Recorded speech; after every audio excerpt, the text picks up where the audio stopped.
সময়টা কেমন করে জানি চলে গেল।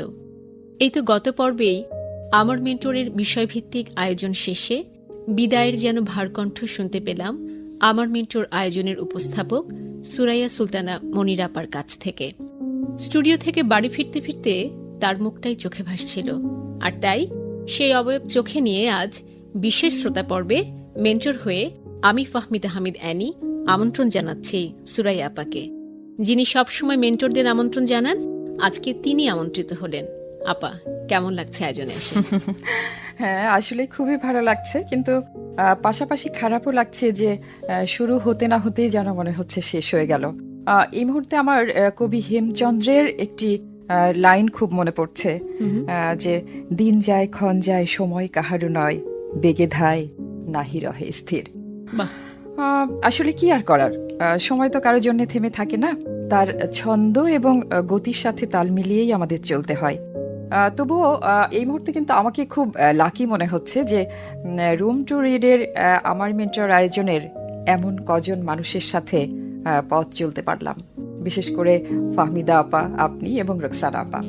অসংখ্য ধন্যবাদ আপা। খুব ভালো লাগলো যে আমার মেন্টরে এসেই কিন্তু দুজনের সাথে দেখা, না হলে হয়তো আর কখনো বা কোনোদিন দেখা হতো কিনা আমি জানি না। তো এই জন্যে দুজনের প্রতি আমার কৃতজ্ঞতার শেষ নেই। অনেক ভালো থাকুন আপনারা। ধন্যবাদ সুরাইয়া আপা আপনাকেও।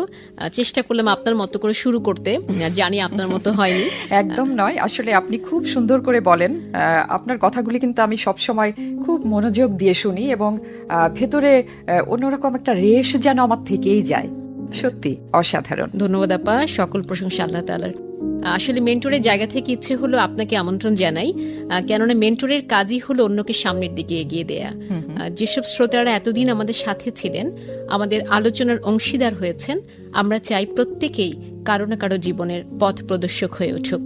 একদম, এই প্রত্যাশা কিন্তু আমারও। ঠিক তাই সুরাইয়া আপা, আপনার কাছে হস্তান্তর করছি। এর দায়িত্ব আপনারই অলংকার। আলোচনার ট্রেনে চলুন উঠে পড়ি। আজ আরো কয়েকজন যাত্রী আছেন আমাদের সাথে, তাদের পরিচয় শুনি। জি, বিশেষ শ্রোতা পর্বে আজ আমাদের সাথে আরও একজন মেন্টর উপস্থিত আছেন। তিনি হলেন রুকসানা সুলতানা। কেমন আছেন মেন্টর? জি, আলহামদুলিল্লাহ ভালো। বন্ধুরা, আজকের বিশেষ শ্রোতা পর্বে আরও যুক্ত আছেন চট্টগ্রামের বন্ধু মোহাম্মদ শহীদুল্লাহ ও ভোলার বন্ধু মোহাম্মদ আব্বাস হোসেন। অসংখ্য ধন্যবাদ, আপনাদের এত দূর থেকে আমাদের আয়োজনে এসেছেন আজ। প্রথমেই ফিরতে চাই মোহাম্মদ শহীদুল্লাহর কাছে। কেমন লাগছে আমার মেন্টর আয়োজনে এসে? আমার কাছে খুব ভালো লাগছে। এতদিন রেডিওর উপার থেকে আপনাদেরকে শুনেছি, আজ আমার মেন্টর অনুষ্ঠানে যুক্ত হতে পেরে নিজেকে সৌভাগ্যবান মনে করছি। আচ্ছা, আর আব্বাস হোসেন, আপনি তো সেই সুদূর ভোলা থেকে এসেছেন, তাই না?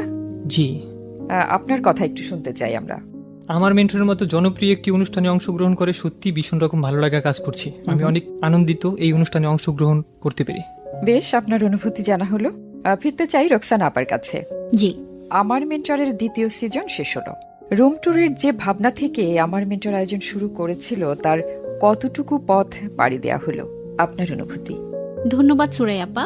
কোভিডের সংকট ও কিশোর কিশোরীদের বয়সন্ধিকালীন কথা মাথায় রেখে আমরা আমার মেন্টর আয়োজনটি শুরু করেছিলাম, এবং দেখতে দেখতে আমরা দ্বিতীয় সিজনে মোট 20টি পর্ব শেষ করতে চলেছে। শিশুদের সার্বিক উন্নয়নের মূলত মনোসামাজিক বিষয় ও নৈতিকতার বিষয় ও জীবন দক্ষতার মতো গুরুত্বপূর্ণ বিষয়কে আলোকপাত করে আমরা কিশোর কিশোরীদের সমস্যা ও জীবন বোধের গল্প সাজানোর চেষ্টা করেছে। আমরা আমাদের পক্ষ থেকে সাধ্যমতো চেষ্টা করেছি। কতটুকু কাজে লেগেছে তা শ্রোতাবৃন্দ আপনাদের উপরেই ছেড়ে দিলাম। বেশ, ফাহমিদা আপা, জি, রুম ট্যুর ইন বাংলাদেশ কেন মেন্টরিং কার্যক্রমকে গণমাধ্যমের দ্বার প্রান্তে নিয়ে এলো, আপনাদের ভাবনাটা যদি জানাতেন। ধন্যবাদ সুরাইয়া আপা। যদি একটু পেছনে ফিরে তাকাই, রোকসানা আপা যেমনটি বলছিলেন, 2022 সালের জানুয়ারি মাসে আমার মেন্টর আয়োজন যাত্রা শুরু করে। এই পর্যন্ত আমরা বিষয়ভিত্তিক 48টি পর্ব নির্মাণ করেছি। চেষ্টা করেছি কখনো বয়সন্ধিকালের বিভিন্ন সমসাময়িক সংকট, কখনো যে ভাবনাগুলো কিশোর কিশোরীদের মনে উকি দেয় সেই সকল প্রসঙ্গ, কিংবা যেসব বিষয় তাদের জীবন গঠনের জন্য সহায়ক হয়ে উঠবে তা নিয়ে আলোচনা করতে। গণমাধ্যমের একটা বিশাল ভূমিকা আছে কিশোর কিশোরীদের তাদের সঠিক পথটা চিনিয়ে দেওয়ার জন্য। রুম টু রিড বাংলাদেশ মনে করে অধিকারের কথা, সমতার কথা, সম্মিলিত প্রচেষ্টার কথা তথা প্রতিটি ব্যক্তি পর্যায়ের যে দায়িত্বগুলো আছে তা যদি বিশাল জনগোষ্ঠীর কাছে পৌঁছে দেয়া যায় তা অবশ্যই সমাজের ইতিবাচক বদলে ভূমিকা রাখবে।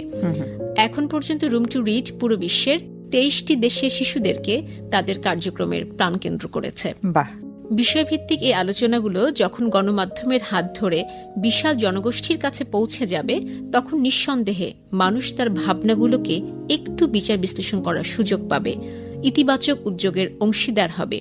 কিশোর কিশোরীরা এই আয়োজন থেকে তার জীবনের কোনো ঘটনায় উত্তরণের পথ খুঁজে পাবে, এমন প্রত্যাশা থেকেই মেয়ে শিশুদের শিক্ষা সহযোগিতা কার্যক্রম তাদের বিদ্যালয় ভিত্তিক মেন্টরিং কার্যক্রমকে আমার মেন্টর আয়োজনের মাধ্যমে গণমাধ্যমের সহযোগিতায় ভিন্ন রূপে আত্মপ্রকাশ করেছে। চমৎকার করে বললেন। আসলেই কিশোর কিশোরীদের মনের জমে থাকা কথাগুলো আমাদের শুনতে হবে, আমাদেরকেই হয়ে উঠতে হবে তাদের রোল মডেল। আর নিঃসন্দেহে ফাহমিদা আপা, রুম টু রিড বাংলাদেশ কিশোর কিশোরীদের উন্নয়নে যে সকল কর্মসূচি হাতে নিয়েছে তা অবশ্যই প্রশংসার দাবিদার। আজকের কিশোর কিশোরী তাদের লক্ষ্য অর্জন করবে নিজ প্রচেষ্টায়, আর আমরা থাকব তাদের সহযোগী হয়ে। ধন্যবাদ আপা। শ্রোতাদের মধ্যে আপনারা কেউ কিছু জানতে চাইবেন কিনা? মোহাম্মদ শহীদুল্লাহ, শুরু করতে পারেন। জি, ধন্যবাদ সুরাইয়া আফু। মেন্টর রুকসানা আপার কাছে আমার জানতে চাওয়া, কিশোর কিশোরীদের জীবন গঠনে মেন্টরিং কার্যক্রম কতটা ফলপ্রসূ বলে আপনি মনে করেন? ধন্যবাদ শহীদুল্লাহ। শিক্ষার মাধ্যমে শিশুদের ক্ষমতায়ন রুম টু রিডের মূল লক্ষ্য। মেন্টরিং কার্যক্রম বাস্তবায়ন করতে গিয়ে আমরা দেখেছি কিশোরীরা কত রকম অভিজ্ঞতার মধ্য দিয়ে যায়। তারা নিজেদেরকে একটি ভালো অবস্থানে দেখতে চায়। আমাদের প্রত্যেকের জীবনে অন্তত একজন মেন্টর থাকে বা থাকা দরকার, যার কাছে সে তার নিজের কথা বলবে। জি, আমাদের প্রত্যেকেরই নিজের অভিজ্ঞতার সাথে অন্যের অভিজ্ঞতাও জানা দরকার, যা নিজেকে অনেক বিষয়ে সমাধানের পথ খুঁজতে সহযোগিতা করবে। তাই একথা আমরা নিশ্চিত করেই বলতে পারি, আমাদের কিশোরীরা মেন্টরিং কার্যক্রমের মাধ্যমে নিজেকে বিশ্লেষণ করার সুযোগ পায় এবং নিজের জীবনের জন্য ভালো কিছু নির্বাচনের জন্য উদ্যমী হয় এই মেন্টরিং কার্যক্রমের মাধ্যমেই। কখনো কখনো আমরা দেখেছি জমে থাকা অনেক কষ্ট, উদ্যোগ, স্বপ্ন, কেরিয়ার নিয়ে ভাবনা নিজের পরিবারের ও সমাজের অন্যদেরকে পরিবর্তনের অংশীদার বানানো সে তো কম চ্যালেঞ্জিং বিষয় নয়। তবে আজ যেহেতু শেষ পর্ব, আমার বলতে ইচ্ছে করছে, যদি লক্ষ্য থাকে অটুট, বিশ্বাস হৃদয়ে, হবেই হবে দেখা, দেখা হবেই বিজয়। চমৎকার করে বললেন। ধন্যবাদ রুকসানা আপা। ফাহমিদা, কিছু যোগ করবেন কিনা? ধন্যবাদ রোকসানা আপা। আসলে প্রতিটি মানুষ তার নিজের কথা বলতে চায়, সে চায় কেউ তার কথা শুনুক, তাকে বুঝুক। আপনি যেমনটি বলছিলেন, এই কিশোর বয়সে বিভিন্ন ধরনের অভিজ্ঞতা নিজের মনে কখনো কৌতূহল, কখনো দ্বন্দ্ব, কখনো সিদ্ধান্তহীনতার জন্ম দেয়। যখন মানুষ একজন মেন্টরের দ্বারস্থ হয় তখন আসলে নিজেকে প্রকাশের একটা সুযোগ হয়। লেখাপড়ার পাশাপাশি দৈনন্দিন জীবনের প্রতিবন্ধকতা মোকাবেলায় মেন্টরিং কার্যক্রম হয়ে ওঠে প্রেরণার উৎস, নেপথ্যে থাকে ইতিবাচক বদলের। আমার কাছে তাই মনে হয়, ঠিক কিনা মোহাম্মদ শহীদুল্লাহ? জি আপা, সত্যি আপনারা বৃহৎ একটি উদ্যোগ নিয়ে কাজ করছেন। আমার মেন্টরের প্রায় প্রতিটি পর্বই আমি শুনেছি, যা থেকে আমার মনে হয়েছে মানুষ হিসেবে নিজের আত্মসম্মানটা ধরে রাখা এবং সেই অনুযায়ী জীবন পরিচালনা করার দিক নির্দেশনা ছিল প্রায় প্রতিটি পর্বেই, যেটা শুধু কিশোর কিশোরী না, সব বয়সী মানুষের জন্যই জানাটা প্রয়োজনীয়। আমারও ভালো লাগলো জেনে। আর উপস্থাপনা করতে গিয়ে আমার মেন্টরের আয়োজনের আলোচকদের কথা শুনতে শুনতে আমারও প্রায়শই মনে হয়েছে যে এ যেন আমারই কথা। মোহাম্মদ শহীদুল্লাহ, আপনি আপনার চিঠিতে জানিয়েছেন যে আমার মেন্টর আয়োজনের শখ পর্বটি আপনার ভালো লাগার তালিকায় রয়েছে। এবারে জানতে চাইবো যে আপনার শখ কি? ধন্যবাদ সুরাইয়াফা। শখ মানুষের চিত্ত বিনোদনের অন্যতম উপাদান। প্রত্যেক মানুষের কিছু না কিছু শখ আছে। আমারও একটি শখ রয়েছে, সেটা হচ্ছে লেখালেখি করা। এছাড়াও বাগান করা, বই পড়া, ডাক টিকিট সংগ্রহ করাও আমার শখের মধ্যে রয়েছে। বাহ। মোহাম্মদ আব্বাস, আপনি কিছু জানতে চাইবেন কিনা? ধন্যবাদ সুরাইয়া আপু। আমার প্রশ্ন মেন্টর ফাহমিদা আপার কাছে। ভোলার বেতার শ্রোতা ক্লাবের সভাপতি হিসেবে বিভিন্ন মানুষের সাথে আমার যোগাযোগ হয়। আচ্ছা, আমার কাজের আনন্দটা অন্যরকম। কিশোর কিশোরীদের নিয়ে আপনাদের কাজের আনন্দটা যদি একটু বলতেন। খুব গভীর এবং চমৎকার প্রশ্ন করেছেন Abbas. Room to read Bangladesh প্রাথমিক ও মাধ্যমিক পর্যায়ে কাজ করছে। বর্তমানে ঢাকা, কক্সবাজার, নাটোর, মৌলভীবাজার, নড়াইলে আমাদের কর্মযজ্ঞ চলছে। এর আগে আমরা সিরাজগঞ্জ ও ব্রাহ্মণবাড়ি আমাদের কার্যক্রম বাস্তবায়ন করেছি। এটা আমাদের জন্য ভীষণ আনন্দ। নিরক্ষরতা দূরীকরণ ও লিঙ্গ বৈষম্য দূরীকরণে একটি বিশ্ব তৈরি করা আমাদের স্বপ্ন। বেশ। আমাদের সকল উদ্যোগের সাথে জড়িয়ে থাকে শিশু কিশোরদের উন্নয়ন। আমরা যখন ওদের সাথে সরাসরি কাজ করি, কি ভীষণ প্রাণ ওদের চোখে মুখে দেখতে পাই। এক একজন শিশু আরেকজন শিশুকে যেন মেধায়, সৃজনশীলতায় একে অন্যকে ছাপিয়ে যায়। যে স্পিরিটটা আমরা দেখতে পাই, তাতে আমরা বিশ্বাস করি এই কিশোর কিশোরীরাই ভবিষ্যতের কর্ণধার হবে। তাদের সাথে কাজ করতে গিয়ে আমরাও যেন নির্মলতা অনুভব করি। আমরাও অনেক বেশি প্রেরণা পাই সামনে এগিয়ে যাবার জন্য। তাদের আত্মবিশ্বাস আমাদেরকেও আত্মপ্রত্যয়ী করে এবং প্রতি মুহূর্তে মনে হয় তাদের কাছ থেকে আমাদেরও অনেক কিছু শেখার আছে। আব্বাস, আপনি ঠিকই বলেছেন। শিশু কিশোরদেরকে আমরা যেমন বড়রা শেখাই তোমরা তোমাদের থেকে ছোটদের স্নেহ করবে, বড়দের সম্মান করবে, ঠিক তেমনি আমাদের কার্যক্রমভুক্ত শিশুদের কাছ থেকে আমরা শিখি কি ভীষণ প্রতিকূলতার মাঝেও তাদের ধৈর্য কত অপরিসীম। পরিস্থিতি থেকে উত্তরণের জন্য হাল ছেড়ে না দিয়ে কি ভীষণ চেষ্টা তাদের।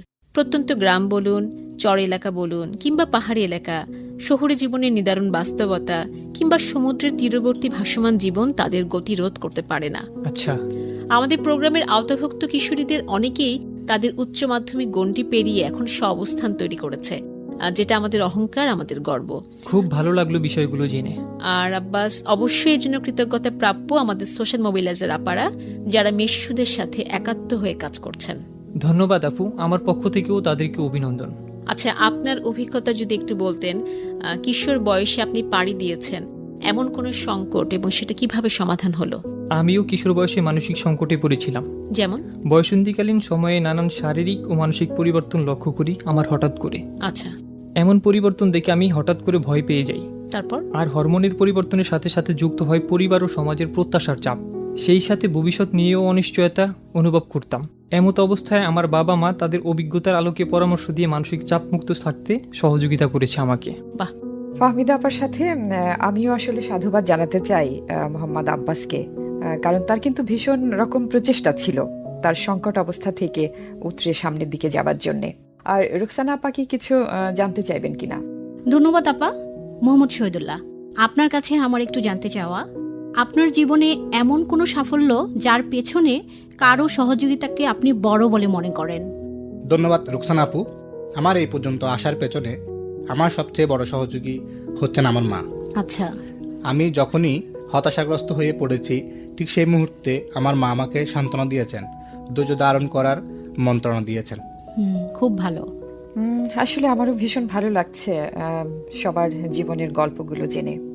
সুরাইয়া আপা, আমার একটু জানতে ইচ্ছে করছে আপনার মেন্টরকে, তার গল্প শুনতে চাই। আচ্ছা আচ্ছা, ধন্যবাদ। আসলে আমার যেটি মনে হয় যে মেন্টর কে বলতে, মেন্টর আসলে একজন নাও হতে পারে। যে কোনো একজনই যে মেন্টর হবে এমন নয়, মেন্টর আসলে কয়েকজন হতে পারে। কিন্তু এই মুহূর্তে আমার একটি মুখ আমার চোখের সামনে আসলে ভেসে উঠছে, আর উত্তরটা দেওয়া যেন আমার কাছে একটু কঠিন এবং কষ্টেরই মনে হচ্ছে। যাই হোক, তার আগে আমি আরেকটু বলতে চাই যে এই যে ফাহমিদা আপা আছেন, তার লেখা, তারপরে হচ্ছে তার উপস্থাপন কোনো কোনো ক্ষেত্রে আমাকে এতটাই ছাপিয়ে যায় যে কখনো কখনো কিন্তু আমার মনে হয়ে যায় যে তিনি হয়তো বা আমার মেন্টর। তাই? কারণ আমি হচ্ছে মানে যেখানে যেটাকে ধারণ করার, আমি সেখান থেকে সেটুকু ধারণ করতে চাই। সেই হিসাবে সেই মুহূর্তে সে কিন্তু আমার মেন্টর হতে পারে। খুব ভালো। হ্যাঁ, তো আর যেটি বলছিলাম যে মুখটি আমার সামনে ভেসে উঠছে, তিনি হচ্ছেন আমার মা আসলে। জি। কিন্তু এই উত্তর দেওয়াটা আমার জন্য একটু কষ্টের মনে হচ্ছে এবং কঠিনও মনে হচ্ছে। কেন যে আমার মেন্টর আয়োজনটির শুরু হবার পর সম্ভবত 4-5টি পর্ব হয়েছে, তারপরই কিন্তু আমি আমার মাকে হারিয়েছি। যাই হোক, আমার কোনো কাজ আসলে আমার কাছে কখনো কঠিন মনে হয়নি। সবকিছুই আসলে সবসময় সহজ হয়ে যেত। এই তো, সবাই দোয়া করবেন আমার মায়ের জন্যে। আর তারপর মা চলে যাবার পর থেকে সময়কে আমি আসলে আমার মেন্টর হিসেবে আমি নিয়েছি। কারণ যখন যেখানে আমি ঠেকেছি, সময়ের কাছ থেকেই মনে হয় যেন আমি শিখে নিয়েছি। আমার কাছে মনে হয় সময়ই জীবন। মহাকালের অনন্ত প্রবাহে সময় নিরন্তর প্রবাহমান। যেভাবে চলতে বলে সেভাবেই কিন্তু আমাদের সবাইকেই চলতে হয়। আর সময় গতিশীল, এগিয়ে যাওয়াই হচ্ছে তার ধর্ম। যে সময়টা অতীতের গহ্বরে একবার চলে যায় তার কোনোদিন ফিরে আসে না। তাই বর্তমানকে সামনে রেখে প্রতিটি মুহূর্তকে কাজে লাগিয়ে চলার চেষ্টা করছি। এই তো। হৃদয় স্পর্শ করা কথা বললেন সুরাইয়া আপা। খালাম্মার জন্য অনেক দোয়া থাকলো। আমি একটু রোকসানা আপার সাথে যোগ করি। শ্রোতাবৃন্দ, যেহেতু রেডিওতে প্রোগ্রাম শুনছেন, আমরা আসলে আড়ালে দেখতে পাই না মানুষের যে কোনো কষ্টের কথা বলার সময় বা আনন্দের কথা বলার সময় তার মুখের ভঙ্গিটা কেমন হয়, আমরা শুধু অনুভব করতে পারি। আমরা যদি এখানে কয়েকজন বসে আছি, আমি লক্ষ্য করছিলাম যে সুরাইয়া আপা তার মার কথা যখন বলছিলেন, তিনি কথা বলার মাঝখানে তিনি গালে হাত রাখছিলেন। হয়তো সময়ের সাথে গালে হাত রাখাটাই তিনি ভীষণ মিস করেন। এই যে মার আদর, মার সংস্পর্শ, মার সন্তানকে সাহস দেয়া, এটি আসলে একটি অনন্য ভালো লাগা। পৃথিবীর সকল মাদের প্রতি আমাদের ভালোবাসা এবং শ্রদ্ধা। ধন্যবাদ ফাহমিদা, আসলে আপনি খুব মূল্যবান কথা বলেছেন। আমি চলে যাচ্ছি মোহাম্মদ আব্বাস আপনার কাছে। আপনার চিঠি পড়ে আমরা জেনেছি মানসিক চাপ ও হতাশা পর্বটি আপনার ভাবনায় একটা নতুন মাত্রা সংযোজন করেছে। বিষয়টি যদি একটু শেয়ার করতেন। আমি ব্যক্তিগত জীবনে একটা সময় নানান বিষয়ে মানসিক চাপ অনুভব করেছিলাম এবং হতাশাগ্রস্তও ছিলাম। আমি একটা প্রাইভেট কোম্পানির ব্র্যান্ড প্রমোটিং কাজের সাথে যুক্ত ছিলাম। আচ্ছা। হঠাৎ করে প্রজেক্টের কাজ বন্ধ হয়ে যায়, যার কারণে আর্থিক সংকটের মুখে পড়তে হয় আমাকে। তারপর?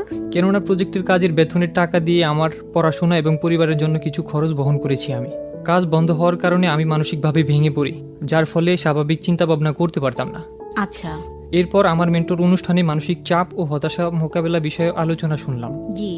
অনুষ্ঠানে দেওয়া মেন্টরের ছোট ছোট বিভিন্ন নির্দেশনা আমাকে স্বাভাবিক জীবনে ফিরতে সহযোগিতা করেছে।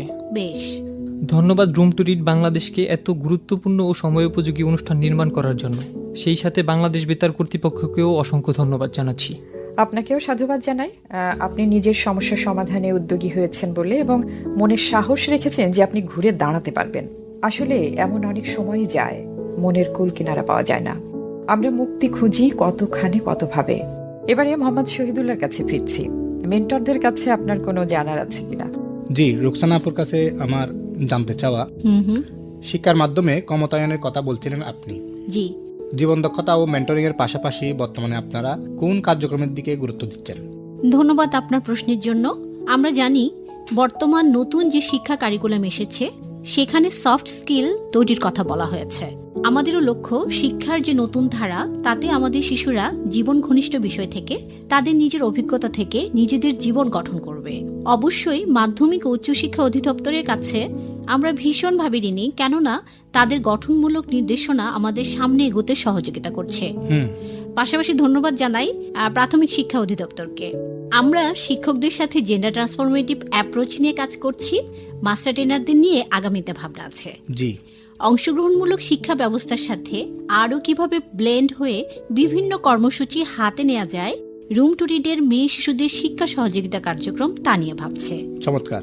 ফাহমিদা, জি, কিছু যোগ করবেন কিনা? ধন্যবাদ রোকসানা আপা। আসলে রুম টু রিডের একার পক্ষে সকল কাজ সম্পাদন সম্ভব নয়। আমরা তাই বারবারই সম্মিলিত উদ্যোগের কথা বলছি। যে জীবনবোধ তৈরির জন্য কিশোর কিশোরীদের আমরা অনুপ্রেরণা দিই, তারা আসলে মেন্টরের পাশাপাশি তাকিয়ে থাকে অভিভাবক, শিক্ষক ও সমাজের মানুষের দিকে। একদম ঠিক। তাদের চোখে স্বপ্নকে দেয়াটা আমাদের সকলের দায়িত্ব, এবং সেই দায়িত্ব শ্রোতারা নেবেন বলে আমাদের বিশ্বাস। সমাজের অংশীজনেরা আমাদের উদ্যোগগুলো সহযাত্রী। আমরা অবশ্যই শিশুর জীবন গঠনে পরিবার, বিদ্যালয় ও সমাজের অংশীজনের অবদানকে কৃতজ্ঞতা ভরে স্বীকার করতে চাই। আর তাই এই ক্ষমতায়ন তৈরিতে আমাদের দৃষ্টি সমাজের অংশীজনদের সহযোগিতার প্রতিও। চমৎকার বললেন। এবারে আমি ফিরব মোহাম্মদ আব্বাস আপনার কাছে। কিশোর কিশোরীদের সহযোগিতার জন্য আপনি কোনোভাবে অবদান রাখতে পেরেছেন কিনা, এবং আমার মেন্টর আয়োজন যদি কোনোভাবে ভাবনার সূত্রপাত তৈরি করে, তবে আপনি কি উদ্যোগ নেবেন আগামীতে? কোনো পরিকল্পনা আছে কিনা? জি আছে। আমিও আমার ক্লাবের অন্যান্য সদস্যদের সাথে নিয়ে কিশোর কিশোরীদের সহযোগিতার জন্য বিভিন্ন কার্যক্রম পরিচালনা করেছি। এর মধ্যে অন্যতম হলো দুর্যোগকালীন মোকাবেলা, কৈশোরকালীন আমাদের কিশোর কিশোরীদের করণীয়, তাদের বিনামূল্যে মাস্ক বিতরণ ইত্যাদি নানান সচেতনতামূলক কার্যক্রম পরিচালনা করেছি। বাহ। আমার মেন্টর অনুষ্ঠান শুনে মাদক ব্যবহারের নেতিবাচক প্রভাব বিষয়ে অনেক গুরুত্বপূর্ণ তথ্য জানতে পেরেছি। আমি চাই আমার এলাকার কিশোররাও যেন মাদক ব্যবহারের নেতিবাচক প্রভাব বিষয়ে জানতে পারে আর সচেতন হতে পারে। তাই আগামীতে এ বিষয়ে আমাদের শ্রোতা ক্লাবের উদ্যোগে সচেতনতামূলক কার্যক্রম পরিচালনা করতে চাই। বাহ, চমৎকার উদ্যোগ। আমরাও চাইবো যে আপনার এই উদ্যোগ যেন সফল হয়। মোহাম্মদ শহীদুল্লাহ, আপনি কিছু যোগ করবেন কিনা? জি সুরাইয়া আপু, আমরা যারা অভিভাবক আছি তারা সবসময় কিশোর কিশোরীদের প্রতি বিশেষ যত্নবান হব। এই লক্ষ্যে আমি আমার আশেপাশে যারা কিশোর কিশোরী আছে তাদেরকে নিয়ে মাঝে মধ্যে সচেতনতামূলক আলোচনার আয়োজন করে থাকি। এছাড়াও বিভিন্ন ফেসবুকের মাধ্যমে তাদের সাথে বিভিন্ন ধরনের বিষয় শেয়ার করে থাকি। বেশ। এছাড়া রুম টু রিডের যে পর্যন্ত 20টি পর্ব প্রচারিত হলো, তাদের মধ্যে দুই একটা পর্বের নাম বলতে হয়। এটা হচ্ছে সমঝোতামূলক আলোচনার দক্ষতা, মানব পাচার, বুলিং, একজনতা হয়ে ওঠা, শিশুশ্রম, এগুলো সবগুলোই আমাদের সামাজিক বর্তমান আলোচনার বিষয়। আচ্ছা। তো এই বিষয়গুলো থেকে, অনুষ্ঠানগুলো থেকে আমি অনেক ধরনের সমাধান পেয়েছি। সেই সমাধান আমি আমার কিশোর কিশোরীদের সাথে শেয়ার করছি এবং তাদেরকে সচেতনতার জন্য প্রতিনিয়ত কাজ করে যাচ্ছি। চমৎকার, জেনে ভীষণ ভালো লাগলো। আশা করছি আপনারাও সব দিক দিয়ে সফল হবেন। জি, ধন্যবাদ। মেন্টর ফাহমিদা আপার কাছে আমার একটু জানতে চাওয়া, বলুন না।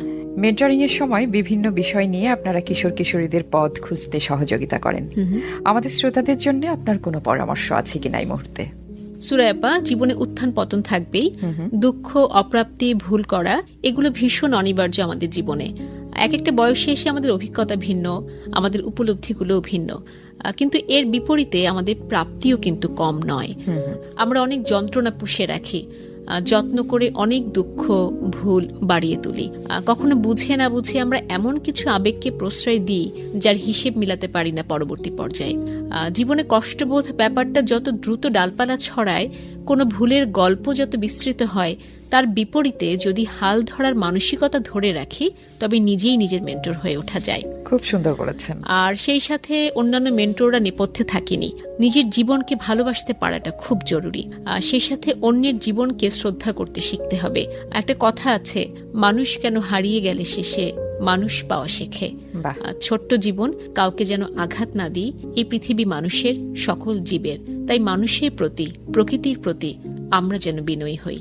চমৎকার, এত সুন্দর করে বলেন আপনি। ধন্যবাদ আপা। রুকসানা আপা, জি, আমার জানা মতে প্রায় এক যুগেরও বেশি সময় ধরে আপনি এডুকেশন সেক্টরে কাজ করছেন। জি। শিক্ষার্থীদের জীবনের পরিকল্পনা নিয়ে আপনার কোনো পরামর্শ আছে কিনা? আবারও ধন্যবাদ সুরাইয়া আপা।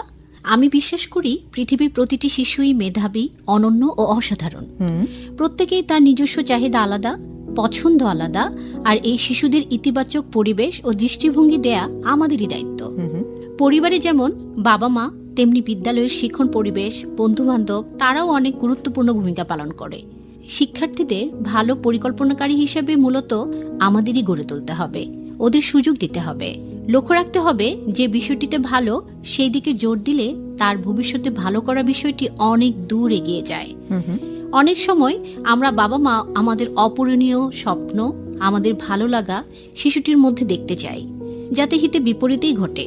তাই শিক্ষার্থীদের পরিকল্পনায় পিতামাতা সহযোগিতা করবে, সুপরামর্শ দেবে, কিন্তু সিদ্ধান্তটি শিক্ষার্থীকেই নিতে হবে।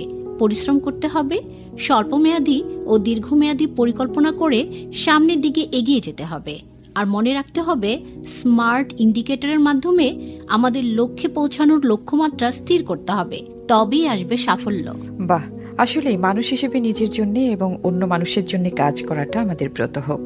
এই যে আপনি এত চমৎকার করে বলছিলেন, আমি কিন্তু আসলে মুগ্ধ হয়ে শুনছিলাম। আর সব ক্ষেত্রেই কিন্তু আমাদের মনে রাখা উচিত যে আমরা যেন ভালোকে গ্রহণ করতে পারি। জি।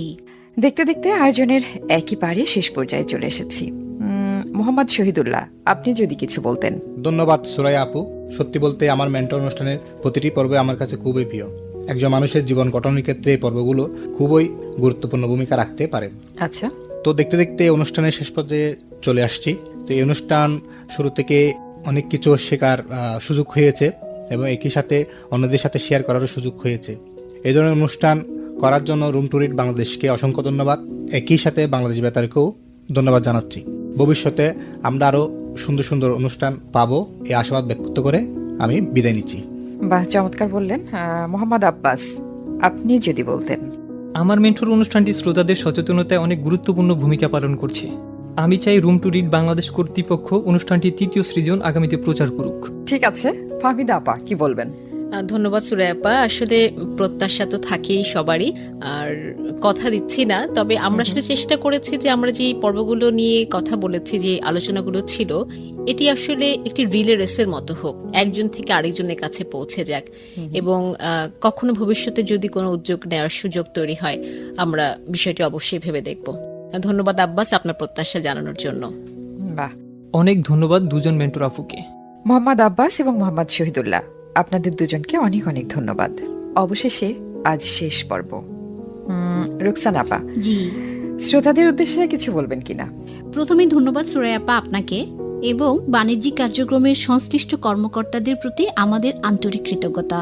সেই সাথে অবশ্যই কৃতজ্ঞতা রুম টু রিড বাংলাদেশের কান্ট্রি ডিরেক্টর রাখি সরকার, বাংলাদেশ বেতারের বাণিজ্যিক কার্যক্রমের পরিচালক শ্যামল চৌধুরী, আমাদের সহকর্মী সোশ্যাল মোবিলাইজার শুভানুধ্যায়ী, যারা আছেন মেয়ে শিশুদের শিক্ষা সহযোগিতা কার্যক্রমের সকল মেয়ে শিশু এবং কিশোর যারা উপস্থিত হয়েছিল এই আয়োজনে, সবাইকে, যারা শুরু থেকে এখন অবধি আয়োজনকে প্রাণ দিয়েছেন। জানি না আমরা নতুনভাবে নতুন আয়োজনে আপনাদের মাঝে ফিরে আসতে পারবো কিনা, তবে আমাদের দেশের সকল শিশুদের জন্য দোয়া ও ভালোবাসা রইল। আজকে শিশুই পারবে আগামী দিনকে বদলাতে, আর আমরা এই পরিবর্তনের সুতো হয়ে থাকতে চাই। যে দ্বীপ জ্বালানো হলো তা যেন সবার অন্তরে টিকে থাকে, সে প্রদীপ যেন নিভে না যায়, এই কামনায়। ধন্যবাদ আপনাদের, ধন্যবাদ যারা শুনছেন সবাইকে। বাহ, চমৎকার করে বললেন। অসংখ্য ধন্যবাদ রুকসানা আপাকে এতদিন আমাদের প্রেরণার উৎস হয়ে থাকার জন্য। যেতে চাই ফাহমিদা আপার কাছে। জি, শেষ মুহূর্তে যদি কিছু বলতেন। ধন্যবাদ সুরায়াপা। আপনার সুমধুর কণ্ঠ সবসময় আমার কানে বাজে, সেই সাথে আপনার সাবলীল উপস্থাপনা আমার ভীষণ মনে থাকবে। আর এই আয়োজন নিয়ে সাপ্তাহিক একটা উদ্দীপনা ছিল আমাদের পুরো টিমের। পেছন থেকে নিরলস কাজ করেছেন তাপসী আপা এবং অপরূপা আপা, দুজনের প্রতি আমাদের ভীষণ কৃতজ্ঞতা। এছাড়া আমাদের কুইজ টিমের লিজা আপা, সাদাত ভাই, সোশ্যাল মিডিয়ায় কাজ করেছেন আফজাল ভাই, অ্যাডমিন সাপোর্ট পেয়েছি লুৎফর ভাই, সাগর ভাইয়ের কাছ থেকে। স্টুডিওর পেছনে নিরলস কাজ করেছেন যিনি সোহাগ ভাই, নিয়মিত সেন্টারগুলোতে প্রোগ্রাম পৌঁছে দিয়েছেন যিনি কাল্টন দা, বাণিজ্যিক কার্যক্রমের সংশ্লিষ্ট ঊর্ধ্বতন কর্মকর্তা যারা আছেন, কৃতজ্ঞতা সকলের প্রতি যারা এই আয়োজনের সাথে সম্পৃক্ত ছিলেন। আমরা জানি দেশের বিভিন্ন প্রান্তে বেতারের অনেক শ্রোতা ক্লাব রয়েছে। বিনীত অনুরোধ থাকলো জীবনভিত্তিক এই ধরনের আলোচনাগুলো চাইলে আপনারা ক্লাবের সদস্যদের নিয়ে করতে পারেন। আপনাদের জ্ঞাতার্থে জানাচ্ছি, আমাদের আমার মেন্টর আয়োজনের প্রতিটি পর্বই রুম টু রিড বাংলাদেশের ইউটিউব চ্যানেলে আপলোড আছে, সেখান থেকে চাইলে আপনারা সহযোগিতা নিতে পারেন। আমরা বিশ্বাস করি জীবনবোধের এই কথাগুলো সম্মানিত শ্রোতাদের মাধ্যমে দেশের প্রতিটি কোণায় ছড়িয়ে গেলে কিশোর কিশোরীরা উদ্ভাসিত হবে আপন আলোয়। দীর্ঘদিনের এই পথ চলায় আয়োজনের কোনো ভুল ত্রুটি হলে ক্ষমা সুন্দর দৃষ্টিতে দেখবেন। আর অবশ্যই মন খারাপ তো লাগছে সুরায়াপা, আপনাকে না দেখা শ্রোতাবৃন্দের কথা ভীষণভাবে মনে থাকবে, যারা কুইজের উত্তর দিয়ে বিভিন্ন সময় ইমেইলের মাধ্যমে তাদের অনুভূতি ও পরামর্শ জানিয়ে আমাদের সাথে যুক্ত ছিলেন। সকলের প্রতি ভীষণভাবে আমরা কৃতজ্ঞ। দেশপ্রেম ও সততা বুকে নিয়ে আমাদের কিশোর কিশোরীরা স্বপ্ন পূরণে দৃপ্ত পদক্ষেপে এগিয়ে চলুক এমন প্রত্যাশা রাখছি। একটাই আহ্বান সকলের প্রতি, আসুন মানবিক মানুষ হই, বুকে বিশ্বাস রাখি, আলো আসবেই। বাহ, চমৎকার করে বললেন। আসলে আমিও চাই জীবন বোধের এই কথাগুলো যেন দেশের প্রতিটি কোনায় কোনায় ছড়িয়ে যাক এবং সেই আলোয় যেন কিশোর কিশোরীরা উদ্ভাসিত হয়ে ওঠে। আপনাদের সবাইকে অনেক ধন্যবাদ স্টুডিওতে আসার জন্য। সকলের প্রাণবন্ত অংশগ্রহণ আমার মেন্টর আয়োজনকে সমৃদ্ধ করেছে। এবার জানিয়ে দিচ্ছি গত পর্বের কুইজটি কি ছিল এবং বিজয়ীদের নাম। আমাদের গত পর্বের কুইজটি ছিল আত্মযত্ন জীবন মান উন্নত করে না, সত্য না মিথ্যা? সঠিক উত্তর হলো মিথ্যা। অসংখ্য উত্তরদাতাদের মধ্য থেকে সঠিক উত্তর দিয়ে লটারির মাধ্যমে বিজয়ী হয়েছেন ঠাকুরগাঁওয়ের বন্ধু ইকরাম এবং গোপালগঞ্জের বন্ধু শেখ বশিরুজ্জামান টুটুল। অনেক অনেক অভিনন্দন আপনাদের দুজনকে। বন্ধুরা, অশেষ কৃতজ্ঞতা এতদিন আমাদের সাথে থাকার জন্য। আমার মেন্টরের আলোচনার ট্রেন আজ এখানেই থামল। আলোচকরা ফিরে যাবেন তাদের গন্তব্যে। শ্রোতাবৃন্দ, আমি আপনিও আমাদের গণ্ডিতেই ফিরব। তবে একটা গন্তব্য সকলের, তা হল যে যার জায়গা থেকে যদি দায়িত্বগুলো পালন করি তবে অবশ্যই এ সমাজ সুন্দর হবে, এ দেশ সুন্দর হবে। সুন্দর ভাবনার সাথে আমাদের দেখা হয়েই যাবে কোনো না কোনো পথের প্রান্তে। ঠিক সেই বিন্দুতেই মানুষ হিসেবে আমাদের সবার মেলবন্ধন। আসুন বেঁচে থাকি ভালো ভাবনায়, দেখি নিজের মুখ সততার আয়নায়। সবার জন্য শুভকামনা।